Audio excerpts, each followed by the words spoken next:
अस्सलाम वालेकुम, this is ODA foxtrot from defence outpost. तो सबसे पहले तो तबीयत थोड़ी सी ख़राब है मौसम चेंज होने की वजह से, एंड इसी वजह से वीडियो के अंदर आवाज़ थोड़ी सी अजीब आएगी एंड वीडियो भी आज की जो है वो शॉर्ट होगी। तो इसके लिए सबसे अपॉलॉजीज़ एंड माजरत। टॉपिक की तरफ चलते हैं। तो इंडिया की तरफ से एज़ यूजुअल दोबारा से एक बहुत बड़ा ब्लंडर जो है वो कर दिया गया है, और वो ये है कि जाने अनजाने में इन्होंने अपने S-400 एयर डिफेंस सिस्टम का जो लॉस है उसे फाइनली कल एक्सेप्ट कर लिया है। ये सब कुछ किस तरह हुआ है उसके ऊपर आज हम लोग डिटेल में बात करेंगे, तो वीडियो को जो है वो आपने एंड तक देखना है। लेकिन उससे पहले अगर आप लोगों ने अभी तक चैनल को सब्सक्राइब नहीं किया हुआ तो please make sure to like this video and do subscribe to the channel. तो ये एक नया टॉपिक बिल्कुल भी नहीं है। 7 मई 2025 के बाद हम सबको पता है कि इतने बड़े नंबर में अपने एयरक्राफ्ट शॉट डाउन करवाने के बाद 8 और 9 मई की रात को इंडिया की तरफ से मुसलसल जो है वो पाकिस्तान की टेरिटरी में लॉइटिंग मिनिशंस और ड्रोन्स को दाखिल करने की कोशिश की गई, एंड इसमें फिर इन्होंने हमारे जो एयर डिफेंस सिस्टम्स हैं, एयर डिफेंस यूनिट्स हैं, उनको टारगेट करने की कोशिश की। लाहौर में एक काफी ज्यादा क्लोज कॉल हुई थी जहां पर इनका जो एक हारोप लॉइटिंग मिनिशन है वो हमारे HQ-16 एयर डिफेंस सिस्टम की कमांड पोस्ट के बहुत ज्यादा करीब आकर गिरा था, एंड उसकी आप पिक्चर्स भी देख सकते हैं। जिसके बाद फिर पाकिस्तान आर्मी की तरफ से वो जो एयर डिफेंस सिस्टम है उसे रिलोकेट कर दिया गया था। तो जब इंडिया की तरफ से हमारे एयर डिफेंस सिस्टम्स को टारगेट किया गया तब हमारे पास लेजिटिमेट रीजन आ गया था कि हम इसको रिटेलिएट करें, और पाकिस्तान एयरफोर्स जो कि बहुत अरसे से वेट कर रही थी कि उनको एक ऐसा मोमेंट मिले जहां पर उनको गो अहेड मिले कि वो इंडिया की जो S-400 प्रोटेक्टिव अम्ब्रेला है उसको टारगेट कर सके। तो बाद में फिर पाकिस्तान एयरफोर्स को गो अहेड दी गई कि इस मिशन को एग्जीक्यूट किया जाए। तो फिर 9 और 10 मई के दरमियान किसी भी टाइम के अंदर पाकिस्तान एयरफोर्स की तरफ से JF-17 थंडर एयरक्राफ्ट का एक जो स्ट्राइक पैकेज है वो आदमपुर के अंदर S-400 बैटरी को एंगेज करने के लिए भेजा गया था, और इनका जो प्राइमरी आर्मामेंट था वो एंटी रेडिएशन सीकर से lace CM-400 AKG supersonic missiles थे। कल जो हमने अपने चैनल के ऊपर वीडियो अपलोड की थी उसमें ग्राफिकल रिप्रेजेंटेशन के थ्रू इस चीज को बड़े अच्छे तरीके से वाज़ह किया गया था कि किस तरह से हमारे जो CM-400 AKG मिसाइल्स हैं उन्होंने S-400 के एंटी रेडिएशन सीकर के ऊपर लॉक ऑन अचीव किया, जो कि इस पर्टिकुलर सिस्टम के 96L6E चीज बोर्ड रेडार से एमिट हो रहा था, और बहुत ही प्रिसाइज तरीके से फिर जो CM-400 AKG मिसाइल्स है उन्होंने इस चीज बोर्ड रेडार के ऊपर इम्पैक्ट किया, जिसके नतीजे में जो सबसे मेन कंपोनेंट है S-400 रेजिमेंट का आदमपुर के अंदर चीज बोर्ड रेडार वो एलिमिनेट हो गया था, और इसके पूरे कवरेज साइकिल को सक्सेसफुली ब्रेक कर दिया गया था। तो जैसे ही ये मिशन जो है वो सक्सेसफुली एग्जीक्यूट किया गया, इंडिया की तरफ से सबसे पहले इस चीज को रिएट्रेट किया गया कि आदमपुर के अंदर कोई भी मिलिट्री इंस्टॉलेशन जो है वो हिट नहीं हुई। इवन दो जो इनकी मिलिट्री स्पोक्स पर्सन है कर्नल सोफिया कुरैशी, उन्होंने पब्लिकली आकर एक्सेप्ट किया कि आदमपुर समेत कई मिलिट्री इंस्टॉलेशंस के ऊपर इक्विपमेंट और पर्सनल्स को डैमेज हुआ है।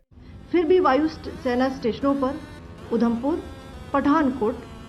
आदमपुर और भुज भटिंडा स्टेशन, इन सब पर उपकरण व पर्सनल्स को हानि पहुंचाई।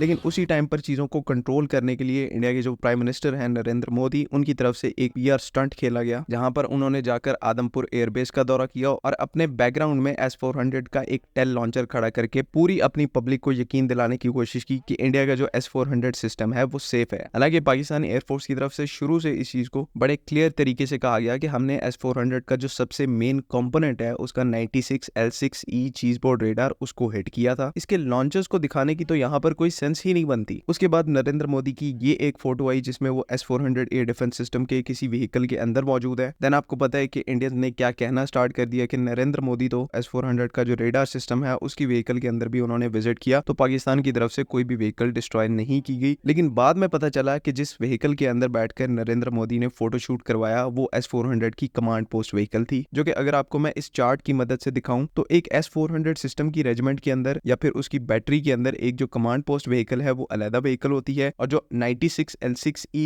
चीज बोर्ड रेडार की व्हीकल है वो अलग होती है। मतलब कि किसी सूरत भी इंडिया की तरफ से वो जो चीज बोर्ड रेडार वाली व्हीकल है उसको कभी भी किसी भी तौर पर सामने नहीं लाया गया, बिकॉज ऑब्वियसली उस व्हीकल को सामने लाने वाली हालत ही नहीं है। जब एक सुपरसोनिक प्रोजेक्टाइल जो है वो मार्क 3 की स्पीड से आकर लगेगा तो उस व्हीकल का बचेगा ही क्या कि उसको मीडिया के सामने पेश किया जाए। तो अब ये तो लोहे पर लकीर वाली बात हो गई कि इंडिया का जो S-400 एयर डिफेंस सिस्टम है उसको पाकिस्तान एयरफोर्स ने न्यूट्रलाइज किया था, एंड तकरीबन कोई 3 महीने के बाद आज हमारे पास एक डायरेक्ट प्रूफ आया है जहां पर इंडियन एयरफोर्स के एक पर्सनल को इस वजह से गैलेंट्री अवार्ड दिया गया है कि उसने अपनी जान की परवाह किए बगैर S-400 एयर डिफेंस सिस्टम जिसमें उस टाइम के ऊपर आग लगी हुई थी उसको बचाने की कोशिश की। एंड और भी फनी चीज यहाँ पर यह है कि इस आर्टिकल में उस आग लगने की जो वजह बताई गई वो एक मैल फंक्शन बताई गई है। तो मतलब कहते हैं ना कि पंजाबी में एक बहुत ज्यादा कहावत मशहूर है कि हमारा कुत्ता कुत्ता आपका कुत्ता टॉमी। ये एग्जाम्पल जो है वो इंडियंस के ऊपर बड़ी फिट बैठती है कि पूरी दुनिया में अगर एक एनिमी एयरक्राफ्ट दूसरे एनिमी एयरक्राफ्ट को हवा में गिराता है तो उसे शूट डाउन कहा जाता है, लेकिन इंडिया में उसे क्रैश कहते हैं। यही वजह है कि पिछले 3 महीनों से ये जितने भी इनकी टेरिटरी में इनके एयरफोर्स के एयरक्राफ्ट गिरे हैं उन सबको ये क्रैश के अंदर डाल के जो है वो इग्नोर कर रहे हैं। इसी तरह से अगर रशिया का S-400 air defence system destroy होता है तो वो यूक्रेनियन स्ट्राइक्स की वजह से होता है, लेकिन इंडिया में ये सब कुछ जो है वो एक मेल फंक्शन की वजह से होता है। पाकिस्तान ने बेशक स्ट्राइक करके पूरा सिस्टम उड़ा दिया हो, लेकिन इंडियंस के लिए वो किस वजह से उसके अंदर आग लगी कि जी मेल फंक्शन हो गया था छोटा सा। तो पूरी दुनिया को एंड स्पेशली पाकिस्तानियों को समझना होगा कि हम किसी एक सीरियस नेशन से फाइट नहीं कर रहे, बल्कि हमारा जो वास्ता है वो दुनिया की सबसे ज्यादा डेल्यूजनल नेशन से पड़ा है। तो इसके डेफिनेटली जो डिसएडवांटेजेस हैं वो हमें फेस करने पड़ेंगे कि ऑन ग्राउंड सिचुएशन बेशक इनके साथ कुत्तों वाली हुई हो, लेकिन टीवी के ऊपर इतनी ऑस्कर विनिंग एक्टिंग को परफॉर्म करेंगे कि जो एवरेज इंडियन माइंड है वो तो आंखें बंद करके वैसे ही सब कुछ बिलीव करने लग पड़ेगा। बाकी खैर वक्त के साथ साथ हम भी इनको थोड़ा सा मिरर दिखाते रहेंगे ताकि होपफुली इनके अंदर कोई कॉमन सेंस जो है वो पैदा होना स्टार्ट हो। उम्मीद है कि यहाँ पर तमाम चीजें क्लियर हैं। अगर इससे रिलेटेड कोई भी कंफ्यूजन है तो काइंडली आप कमेंट्स में जरूर पूछ सकते हैं। बाकी अगली वीडियो तक के लिए अल्लाह हाफिज। पाकिस्तान